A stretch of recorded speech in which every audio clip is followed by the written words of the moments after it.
Assalamualaikum warahmatullahi wabarakatuh. Alhamdulillahi rabbil alamin. Alladzi khalaqal mauta wal hayata liyabluwakum ayyukum ahsanu amala wa huwal azizul ghafur. Allahumma salli ala Muhammad wa ala alihi wa ashabihi ajma'in. Ya Allah taqabbal minna ya karim, innaka antas samiul alim. Allahumma inna nas'aluka ilman nafi'an wa rizqan thayyiban wa amalan mutaqabbalan. Allahumma inna nas'aluka ridhoka wal jannah wa na'udzubika min sakhatika wan nar. Allahumma inna nas'aluka imanan kamilan wa yaqinan shadiqan wa qalban khashi'an wa lisanan zakiran. Allahumma inna nas'aluka ridhoka wal jannah wa na'udzubika min sakhatika wan nar. Ya Allah, berkahi majelis ini. Karuniakan kepada kami ilmu yang membuat kami yakin padamu ya Allah. Ilmu yang membuat hidup kami patuh dan pasrah padamu. Lindungi kami dari apapun yang menjauhkan darimu. Allahumma atin nufusana taqwaha wa zakkiha. Ya Allah, anugerahkan kepada kami jiwa yang takwa. Sucikan jiwa kami ini ya Allah. Anta khairu man zakaha. Engkaulah sebaik-baik yang kuasa mensucikan hati ini. Ya Allah, berkahi pertemuan ini. Amin ya rabbal alamin. Kalau tidak berdoa rugi. Karena semua kebaikan apapun hanya ada dalam kekuasaan Allah. Tidak ada sesuatu kebaikan kecuali ada dalam genggaman Allah, dan kuncinya adalah doa.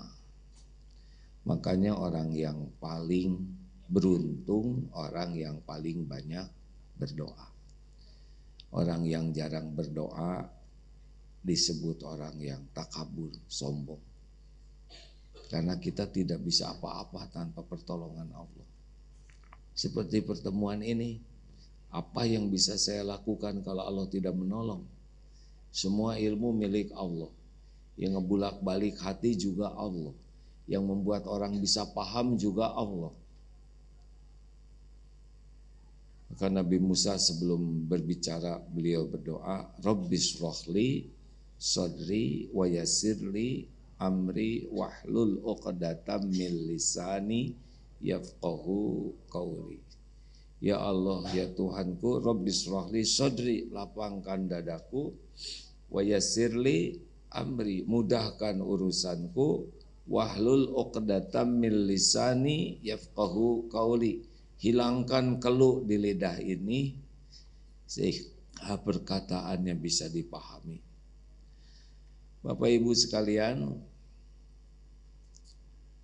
Rasulullah Shallallahu Alaihi Wasallam dalam berdakwah kalau mendengar nama Rasul disebut bersolawat, baik dibunyikan maupun siriyah.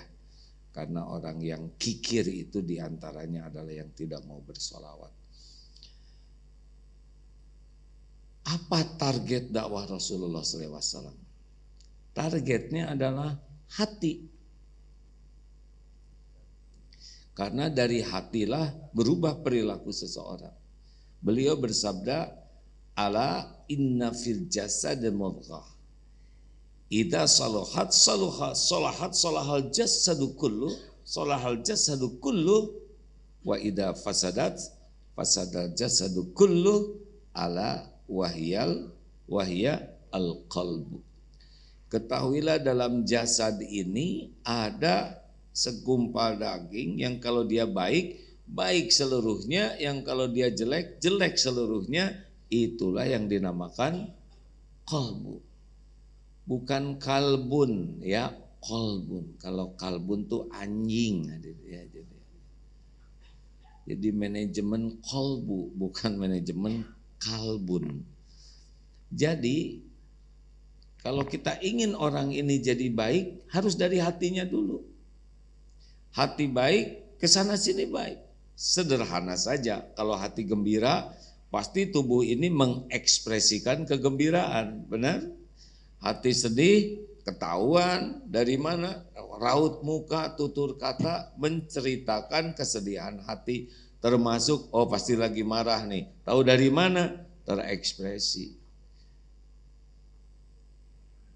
Allah Subhanahu wa taala berfirman dalam hadis kursi, innallaha la yanzuru ila suwarikum wa amwalikum walakin yanzuru ila qulubikum wa a'malikum. Sesungguhnya Allah tidak melihat rupa dan hartamu, tapi Allah melihat hati dan amalmu. Jadi kalau kita ingin fokus, fokus saja apa yang dilihat Allah. Kenapa Allah tidak lihat rupa kita? Ya karena rupa kita bikinan Allah.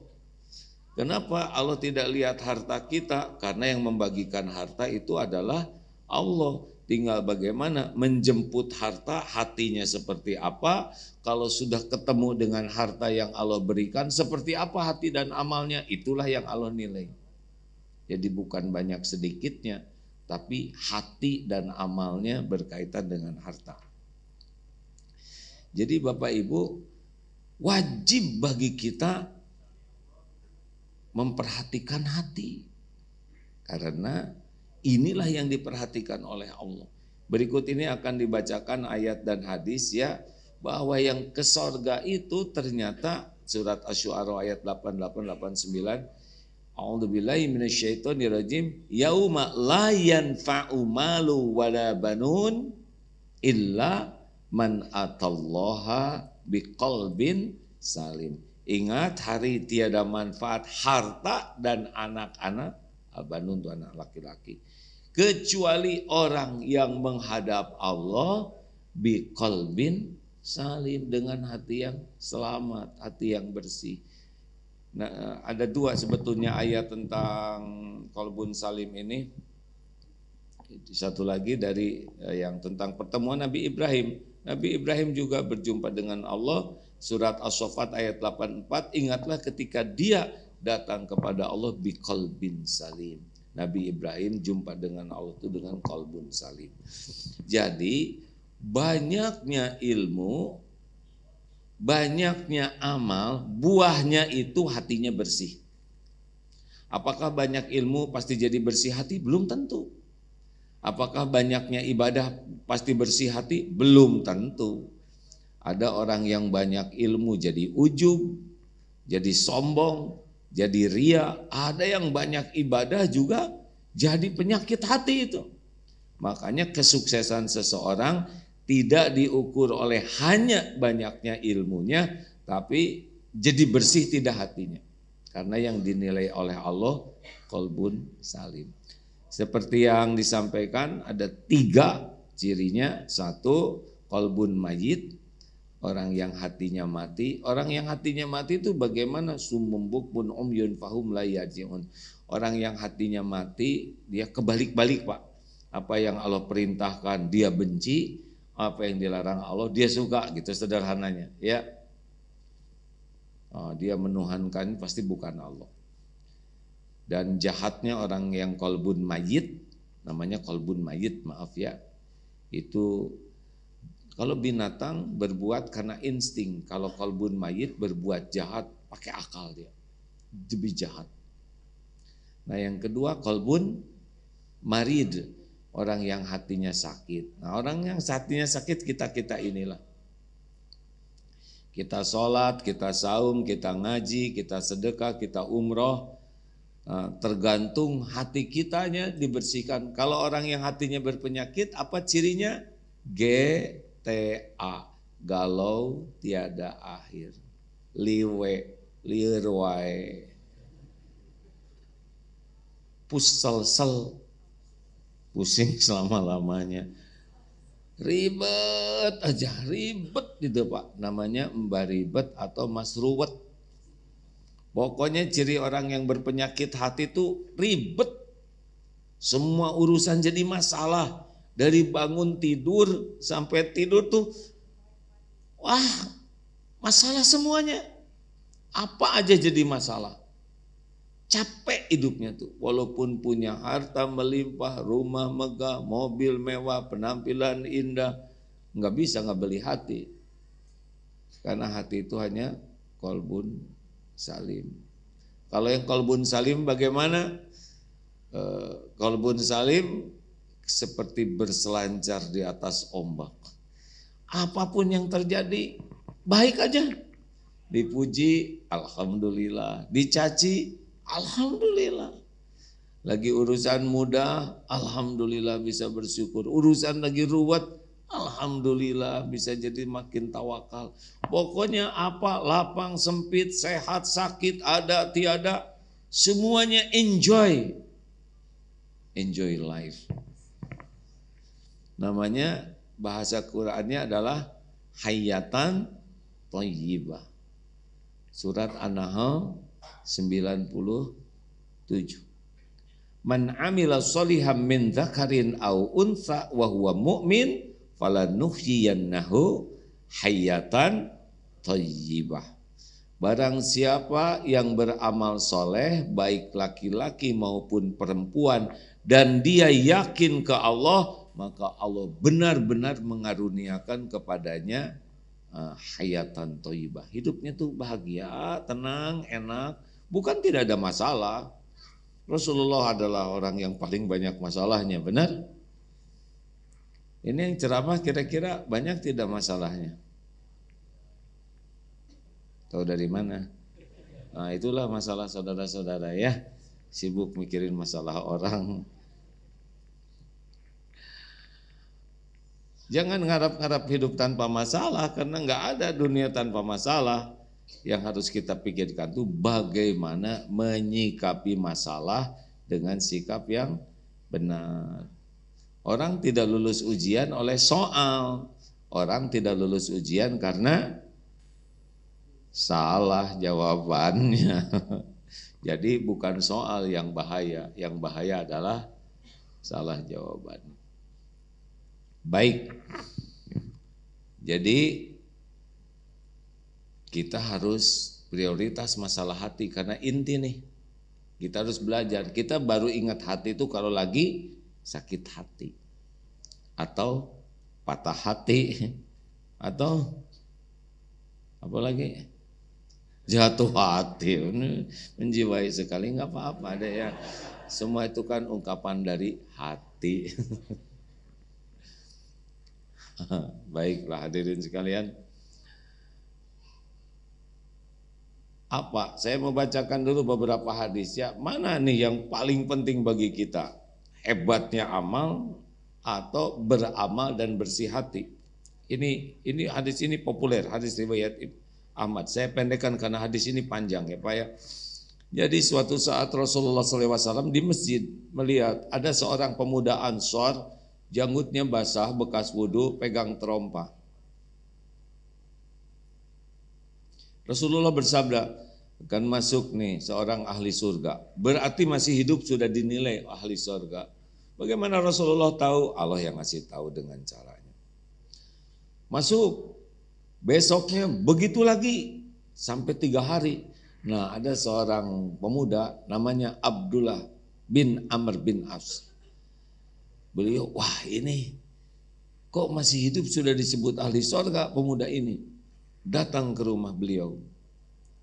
Saya ada masalah dengan ayah saya, bolehkah saya nginap di sini? Oh, silahkan. Enggak banyak ngomong. Silahkan. Karena sama-sama pemuda. Diperhatikan, tidak kelihatan tahajud, tidak kelihatan hebat amalnya. Cuma satu, ketika membulak-balik badannya dalam tidur, selalu dalam keadaan zikrullah. 2, tidak bicara kecuali baik perkataannya. Cuman ketuaan itu. Pas hari ketiga, maaf sebetulnya saya tidak ada masalah dengan ayah saya. Cuma saya mendengar Rasulullah berkata tentang engkau begini-begini. Maka saya nginap di sini. Tapi sesudah saya perhatikan, ternyata amalanmu biasa saja. Di perkataannya saya baca begini ya. Pada hari ketiga ini, aku tidak melihat, oh nih, Karena aku ingin tinggal bersamamu agar bisa melihat apa yang kau lakukan untuk kemudian aku tiru. Akan tetapi aku tidak melihat engkau melakukan amalan yang besar. Lantas amalan apa sebenarnya yang menyampaikan engkau kepada kedudukan sebagaimana yang disabdakan Rasulullah SAW? Lalu orang itu berkata, aku tidak melakukan kecuali apa yang engkau lihat. Maka ketika aku mau pergi, ini Abdullah bin Amr pergi ya, kemudian dia memanggilku dan berkata, sebenarnya aku memang tidak melakukan apa-apa selain yang engkau lihat. Hanya saja selama ini aku tidak merasa dongkol dan dendam kepada siapapun dari kaum muslimin, serta tidak pernah menyimpan rasa dengki terhadap siapapun, terhadap kebaikan yang Allah berikan kepadanya. Maka Abdullah berkata, inilah amalan yang membuatmu sampai kepada derajat tinggi dan inilah yang tidak mampu kami lakukan. Hadis riwayat Imam Ahmad. Ghil namanya Pak, ghil. Sudah tahu kan doanya? Rabbana ighfir lana wa li ikhwanina alladzina sabaquna bil iman wala taj'al ghillan lil ladzi. Gimana sih doanya? Fala taj'al fi qulubina ghillan lil ladzina amanu rabbana innaka ra'ufur rahim. Surat, ayo masa lupa, saya jadi susah ingat ya karena selalu nanya. Oke, saya tadi udah nyimpen di sini. Pokoknya adalah catatannya di sini ya, itu Al-Quran. Ghil itu adalah itu, dongkol, kesal, dendam, dan dengki kepada orang lain. Nah beliau tidak punya rasa itu, walaupun ibadahnya standar, tapi hatinya bersih sampai kepada kedudukan ahli surga. Kenapa? Sebab kalau kita busuk hati ke orang, hasud itu membakar habis kebaikan sebagaimana api membakar kayu. Ditumpuk-tumpuk kebaikan kita, lalu kita dengki, hangus. Makanya orang-orang yang itu ada yang sedang sholat. Oh di atas ya, oh maaf ya. Jadi Bapak Ibu yang baik, ini penting sekali nih. Kita ini amal kurang meyakinkan, ya hati nggak jelas. Terus jadi mana nih andalan kita? Pernah juga Rasulullah ditanya, sallallahu alaihi wasallam ditanya tentang orang yang bersih hati itu seperti apa. Diriwayatkan oleh Abdullah. Oh iya, ini hadis riwayat Imam Ibnu Majah dan sahih ini dalam terjemahnya begini, Rasulullah SAW pernah ditanya, siapa orang yang paling utama? Lalu beliau menjawab, setiap orang yang bersih hatinya dan benar ucapannya. Lalu sahabat berkata, yang benar ucapannya kami pahami ya Rasul. Lalu apa yang dimaksudkan qalbun salim? Dialah orang yang paling takut kepada Allah dan bersih hatinya, tidak ada dosa dan kedurhakaan, dan tidak ada dendam dan hasud terhadap orang beriman. Udah tahu belum hasud apa? SMS. Syusyah melihat orang senang dan senang melihat orang syusyah. Apa bersih hati yang paling utama? Bersih hati yang utama adalah jangan syirik. Inna syirka la zulmun azim, karena syirik itu kezoliman yang sangat besar. Puncaknya zolim adalah syirik. Mati tidak mentobat dari syirik, maka dia dijamin tidak selamat. Dosa apapun diampuni kalau tobat selain syirik. Apa syirik? Menyekutukan Allah. Ada Tuhan yang lain di hati kita, ilah yang lain. Apa itu ilah? Yaitu yang mendominasi hati kita. Ini tolong dipahami ya. Yang mendominasi hati kita siang dan malam, yang menjadi tujuan dari perjuangan, pengabdian, pengorbanan kita, mau berkorban apapun untuk dia, merasa mulia bersamanya, merasa hina kalau tidak bersamanya, sangat takut jauh darinya, dan mau melakukan apapun deminya. Ini jadi ilah nih. Emang ada yang menuhan kok? Oh, ada yang dari bangun sampai tidur lagi duit yang diomongin. Sampai bersinyu, Haji uang berapa? Gitu ada yang. Ada yang uang, udah itu hamba uang dia. Dia merasa mulia dengan uang, takut uangnya habis. Dia jadi kawan karena uang, jadi musuh karena uang. Dia kemudian sangat takut sekali kehilangan uang. Dia merasa terancam dengan tidak ada uang. Uang, udah itu udah syirik tuh, menyekutukan Allah dengan uang. Dia merasa terjamin dengan tabungannya, dengan asetnya. Enggak lah. Itu uang cuman kertas aja yang ditulisin. Sekarang malah udah banyak gak kepake uang, ya. Udah, biasa aja. Jangan stres tentang rezeki. Halo?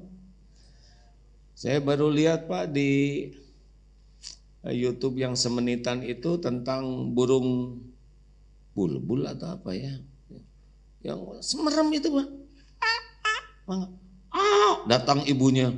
Wow, langsung ini luar biasa, burung kecil matanya nggak lihat, dimasukin tuh oleh ibunya makanan itu kadal segala, bahkan anak burung yang lain karena nggak lihat jadi ditelan aja, ngegedein itu Pak, nggak lihat, nggak bisa terbang, bulu juga belum ada, datang ketemu rezekinya.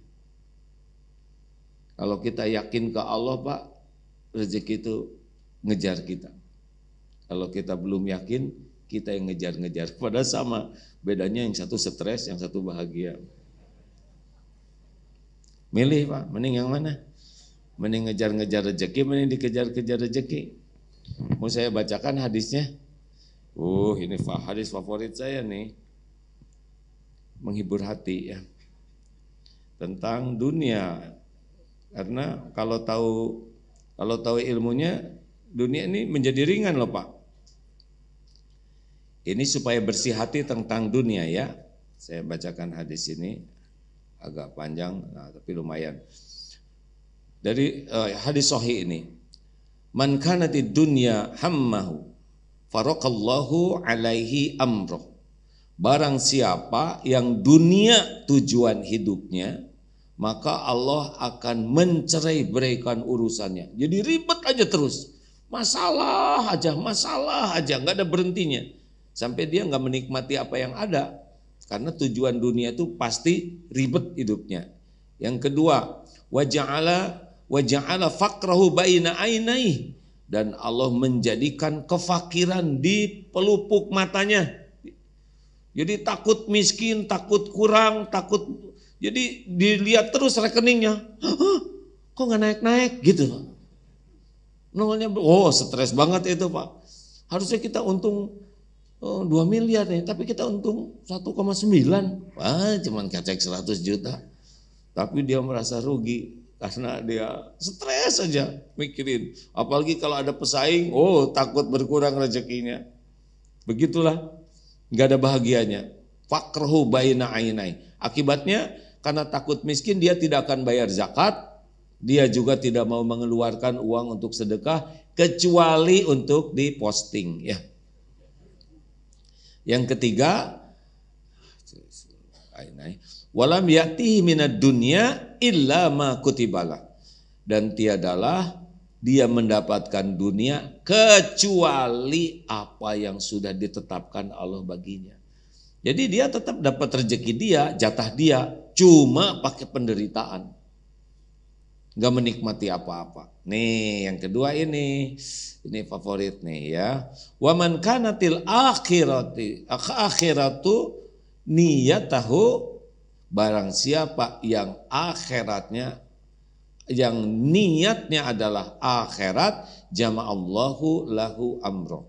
Allah akan mengumpulkan, jadi urusannya itu dibuat jadi tertata dengan sendirinya. Kalau perlu modal, ada yang ngemodalin, ya, perlu ahli ini, ada yang ngurusin, perlu dipromosiin. Pokoknya kalau nego-nego dibuat aja, itu si Mr. Negonya tuh main setuju aja, ya. Dibuat enggak ribet urusannya tuh. Urusan ada, cuma Allah membuat jadi menyenangkan. Lalu wa ja'ala ghinahu fi qalbihi, dan Allah menjadikan hatinya tuh kaya, enggak diperbudak keinginan, enggak nelangsa oleh keinginan, bukan tidak boleh punya keinginan, tapi tidak menjadi sengsara oleh yang tidak ada karena dia puas dengan yang ada. Halo? Kita kan menderitanya mikirin yang enggak ada, ya kan? Udah punya jam, pengen jam orang. Jadi ngelihatnya nanya jam berapa ya, begitu. Padahal kecepatannya sama. Begitulah, ya. Ya, ada yang dikasih sepeda, merasa syukur sekali, padahal sepedanya sepeda jadul, ontel, tapi dia seneng. Ada yang punya sepeda tuh tiap tahun harus ganti sepedanya. Capek mikiran produk yang belum ada. Bayangkan. Nah, ini yang paling enak ujungnya, wa atathud dunya wa hiya raghimah, dan tiadalah dunia ini, dan dunia ini wa atathud dunya wa hiya raghimah, dan dunia ini akan mendatanginya dalam keadaan hina. Artinya dunia itu benar-benar melayani kita. Allah kan tahu keinginan kita, Allah tahu keperluan kita, Allah tahu yang terbaik. Enggak ribet, nanti dia bakal ada. Enggak usah ribet, enggak, rapat-rapat, bisnis-bisnis, harus yang terbaik, harus profesional sebagai amal soleh, bukan sebagai penentu keberhasilan. Jadi dia enggak bersandar, oh ini kurang kerja keras, enggak, bagi kita kerja keras itu amal soleh. Kita nih harus profesional itu amal soleh, tidak menentukan berapa banyak perusahaan profesional yang bangkrut sekarang, betul? Berapa banyak perusahaan AP yang dulu berjaya, dulu kan, ya saya nggak boleh nyebut merek ya. Dulu ada HP 1 juta umat, nocen ya. Sekarang kemana dia? Berapa banyak yang berjaya, ya sesuka Allah aja. Kemarin ini startup begitu booming, sekarang begitu pening. Pada bangkrut, ya begitulah sesuka Allah, dibuka ditutup. Bahkan saya baru baca ini artikel tentang Amerika itu diambang, sekarang lagi decline. Dulu Cina itu 9%, sekarang sudah 20% GDP-nya. Dulu Amerika 20, sekarang tinggal 16, turun katanya. Saya nggak pusing, cuman mudah aja bagi Allah, ya kan? Karena melebur sesuatu bagi Allah itu sangat mudah. Seperti melebur pasukan Fir'aun. Segitu dijayanya adik kuasa ngejar Nabi Musa dengan Bani Israel yang tidak bersenjata. Sampai ke pinggir laut, ini bala tentara super power hebat datang. Allah perintahkan, ini yakin Allah pasti ngelindungi. Buka laut kebuka, nyebrang. Nah, menurut hemat saya sekarang itu Firaun rada kurang cerdas, ya kan? Saya nggak minta maaf ke Firaun, tidak benar. Harusnya Firaun mikir, ini laut kalau bisa kebuka, bisa ketutup, benar tidak? Baru kepikir juga kan? Harusnya Firaun mikir, oh ini jebakan nih. Jangan ke laut, tapi dah harus musnah ya. Jadi tidak usah pakai persenjataan yang canggih, tidak usah pakai, kalau Allah mau melumat, habis sekejap tuh. Nah, begitulah kekuasaan Allah. Bala tentara yang hebat, raja yang mengaku dirinya Tuhan, tidak dilawan dengan senjata. Kalau Allah mau melumat, cukup aja ditenggelamkan. Makanya nggak usah terkagum-kagum dengan dunia ini. Punya boleh ya, kalau Allah ngasih ya syukuri, alhamdulillah. Bagaimana nih saya kok kelihatannya serba susah? Ya terima aja. Karena ada yang nanya, gimana mungkin nggak saya jadi kaya nih? Karena saya udah ikut pelatihan cepat kaya, tapi yang kelihatan makin kaya itunya katanya yang ngelatihnya. Tenang hadirin, apa perlu saya bacakan satu hadis lagi nih? Ini hadis sahih juga nih, ini supaya tahu bahwa intinya kita hidup bahagia itu bukan pada harta. Saya baca lagi ya, ini waktu ceramah lalu sudah pernah dibaca. Sesungguhnya dunia ini diberikan untuk 4 orang, artinya 4 kelompok ya. Yang pertama, hamba Allah yang diberikan ilmu dan harta. Kemudian dia bertakwa kepada Allah dalam hartanya. Jadi dikasih ilmu dan harta. Dengannya menyambung silaturahim dan ia menyadari bahwa dalam harta itu ada hak Allah. Inilah manzilah yang paling baik. Orangnya diberi ilmu, diberi harta. Jadi tahu ini harta milik Allah, titipan Allah. Dengan harta dia jadi dekat ke Allah, manfaat untuk nyambung silaturahim, nolong banyak orang, dan dia bersihkan dari yang bukan haknya. Inilah manzilah yang tertinggi. Nah yang kedua, diberi ilmu, tapi oleh Allah nggak dikasih harta yang banyak. Nah dengan ilmunya, dia berkata dengan jujur, ya Allah, jujur di hati, ya Allah, seandainya aku memiliki harta seperti si fulan, niscaya aku mengerjakan seperti apa yang dikerjakan si fulan. Fulan ini yang tadi yang pertama. Bangun masjid, dia ngumrohin orang, dia bangun ini. Dia udah tahu ilmunya. Dan jujur ke Allah bicara begitu, maka dia mendapatkan pahala yang sama.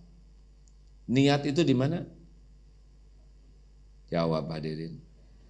Di hati. Bayangkan Pak, orang yang punya harta nafkahin pakai berat-berat itu, ya kan? Kan setan pasti menakut-nakuti kita, kikir.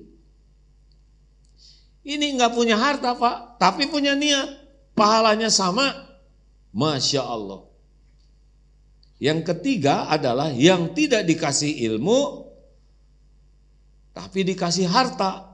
Udah error dengan ini.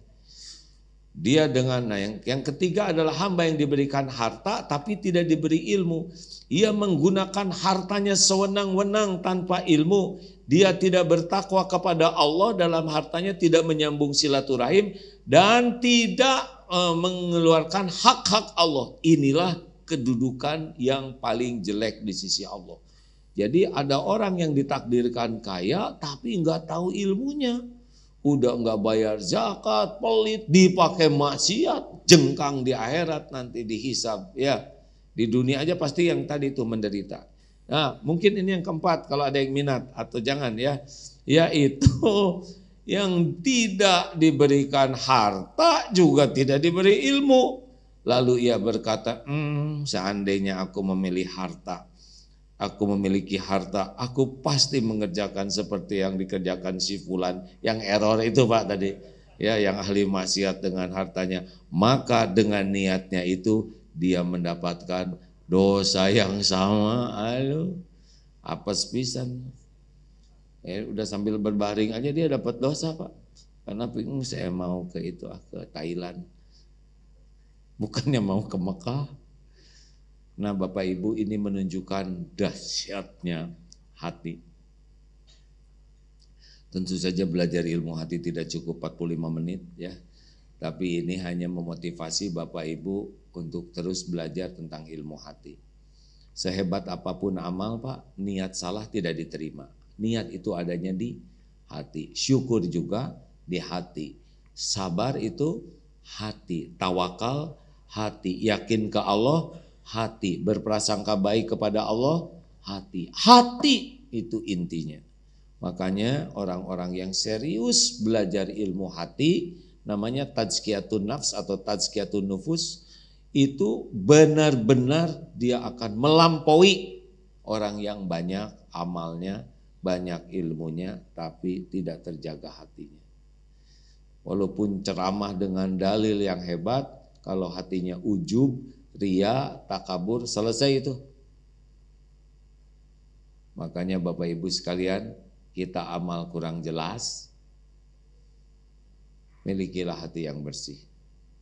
Gak usah ribet dengan dunia ini. Walaupun kita sibuk dengan dunia, sibuklah dengan pemilik dunia ini. Siapa? Allah Subhanahu wa Ta'ala. Jangan sampai hak Allah terabaikan gara-gara urusan dunia. Dunia ini milik Allah sepenuhnya, dibagikan oleh Allah, ditahan oleh Allah, diambil oleh Allah. Mudah saja bagi Allah. Ini tadi ada cerita, ada seseorang suka sekali bersepeda. Karena sudah senior, bersepeda, tapi bangga karena sudah sepuh kuat. Padahal mudah saja bagi Allah ngejungkelin sepeda itu, ya kan? Saya lihat itu Pak, ada di YouTube, seorang komandan naik sepeda, gitu, lepas tangan, plus masuk itu Pak. Ditonton prajuritnya masuk ke selokan. Sekejap kalau Allah mau tuh, nggak ada jagoan Pak di dunia ini, nggak ada jagoan. Tidak ada jagoan, tidak ada terlatih, tidak ada hebat, nggak ada. Yang ada tuh satu, min fadli rabbik, hanya karunia Allah. Mau sejago apapun, klik, kalau Allah mau melakukan sesuatu, terjadi itu Pak. Kayak ada jago karate dan 4, berani sekali, pas sedang memperbaiki ban kempes, ketindih mobilnya Pak, meninggal. Tidak bisa disuto, tidak bisa ditangkis. Kalau Allah mau mudah saja.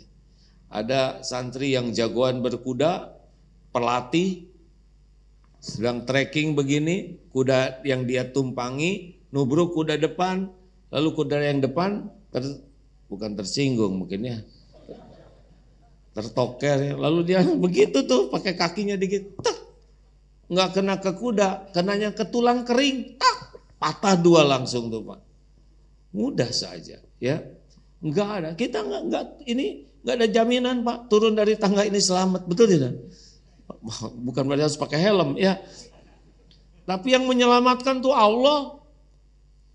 Kita profesional, tidak ada jaminan kita enggak ketipu, betul tidak? Dokter, jago, ahli, enggak ada, enggak sulit bagi Allah kalau ujiannya lewat praktek, mudah bagi Allah tuh. Makanya enggak mungkin kita enggak berlindung ke Allah. Setiap saat kita berlindung ke Allah. Makanya kalau keluar dari rumah, bismillahi tawakkaltu 'alallah la haula wala quwwata illa billah. Dikatakan kepada orang yang doa itu, bismillah, dengan nama Allah tawakkaltu, saya bertawakal kepada Allah, tiada daya, tiada kekuatan kecuali dari Allah. Hudita wa kufita wa wukita. Hudita wa ditunjuki, dicukupi, dilindungi. Sampai setan ngomong ke temannya, duh gimana nih kita nipu orang yang ditunjuki, dicukupi. Nah kita enggak pakai doa, ya kan? Makanya datang ke sana, ada anjing, betis nih bagus, krek, dapat. Ya. Kita enggak tahu. Allah tahu semua copet yang berkeliaran, begal, garong yang mau nipu. Allah tahu pohon yang bekal tumbang. Allah tahu semuanya. Kenapa kita enggak berlindung ke Allah? Pemilik segala kejadian, penentu segala-galanya. Inilah keyakinan di hati, tauhid. Makanya derajat ketinggian seseorang tergantung tingkat keyakinannya. Siapa yang paling tinggi derajatnya di sisi Allah adalah yang paling yakin. Paling yakin. Nah, dari yakin inilah lahir amal. Sekecil apapun amal, dia akan sukses. Bersih hati itu yang menentukan. Makanya Ramadan ini tolonglah nggak usah segala dipikirkan, tolong nggak usah segala dibahas ya. Kalau nggak perlu amat, nggak usah segala pengen tahu. Tetangga beli mobil baru, udah duit dia. Tapi nggak mungkin, udah mungkin. Nggak usah segala kepo apa? Kepo udah nggak usah segala. Lebih baik tidak tahulah aib dosa orang. Yang penting tuh aib dan dosa kita. Itu kita tahu, kita tobat.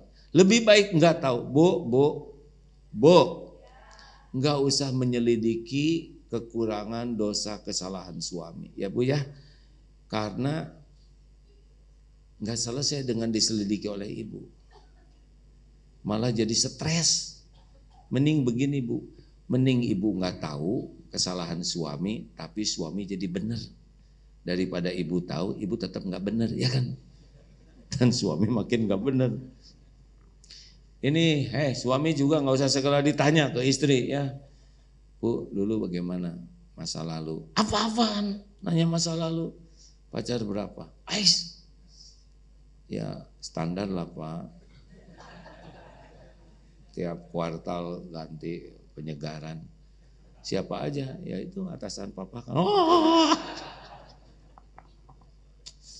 Nggak usah pengen tahu, nggak usah segera dibaca. Ya, jaga hati ini bersih. Gimana kalau ada yang sebel ke kita? Nggak ada masalah sama sekali.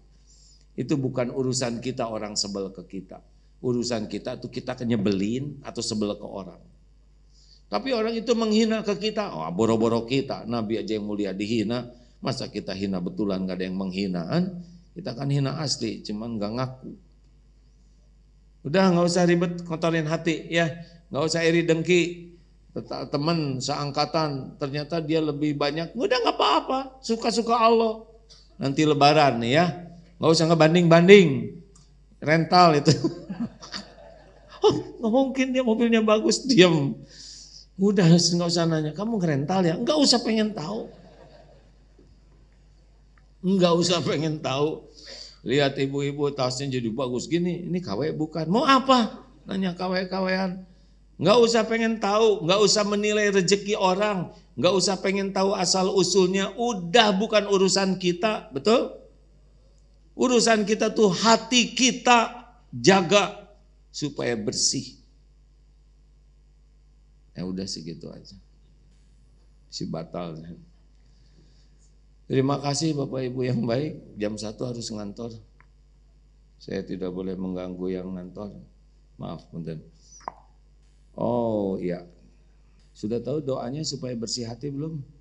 Allahumma ati nafsi taqwaha wa zakiha anta khairu man zakaha anta waliyuha wa maulaha. Aduh ini luar biasa doa ini. Allahumma atin nafsi, ya Allah anugerahkan kepada jiwa ini taqwaha, ketakwaan, wa zakiha dan sucikan. Anta ke Allah ini ya. Anta khairu man zakaha, engkaulah sebaik-baik yang bisa mensucikan. Anta waliyuha wa maulaha, engkaulah yang memelihara dan menjaganya. Waliyuha, wali dari hati kita, jiwa kita. Allahumma atin nafsi taqwaha wa zakiha anta khairu man zakaha anta waliyuha wa maulaha. Coba amalkan ini, insya Allah dibersihkan oleh Allah ya. Bagi teman-teman ini live enggak ini Dek? Live? Oh enggak tahu juga ya. Ade hampir aja saya nanya, Ade lagi ngapain? Enggak ditanya karena itu mengotori hati ya. Ya enggak apa-apa Dek. Live bukan ini. Bismillahirrahmanirrahim.